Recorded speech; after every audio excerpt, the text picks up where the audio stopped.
سے ملاقاتیں کر رہے ہیں۔ نیشنل پارٹی کے وفد نے بھی ڈاکٹر عبد المالک بلوچ کی قیادت میں نواز شریف سے ملاقات کی۔ کل نواز شریف کارکنوں سے خطاب بھی کریں گے۔ مزید تفصیل جانیں گے کوئٹہ سے بول نیوز کے نمائندے دانش مراد سے۔ دانش، بتائیے گا جو ملاقاتیں چل رہی ہیں اس میں کیا خبریں سامنے آ رہی ہیں، کیا مصروفیات ہیں نواز شریف کی؟ جی دیکھیے، اب سے کچھ دیر قبل جو ملاقاتوں کا سلسلہ ہے سیاسی جماعتوں سے، وہ اب اختتام کو پہنچا ہے۔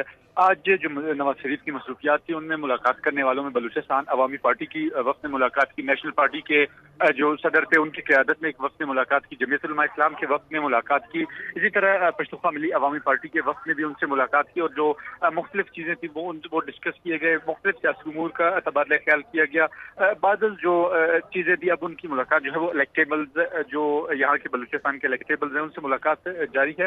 اس وقت تک کی جو سچویشن ہے وہ یہی ہے کہ سیاسی ملاقاتیں اس وقت جاری ہیں، اور لوگ جو ہیں وہ یہ کہا جا رہا ہے کہ لوگ جوک در جوک مسلم لیگ نون میں شمولیت کریں گے۔ مسلم لیگ نون بلوچستان کے حکام کا یہ دعویٰ ہے کہ انہوں نے بڑے پیمانے پر جو لوگ ہیں ان کو قائل کیا ہے کہ رواں جو الیکشن ہے وہ مسلم لیگ نون کے ٹکٹ پر وہ الیکشن لڑیں گے، اور اس سے جو مسلم لیگ نون ہے یہاں پر بلوچستان میں وہ اپنی حکومت بنائیں گے۔ جی بہت شکریہ دانش مراد۔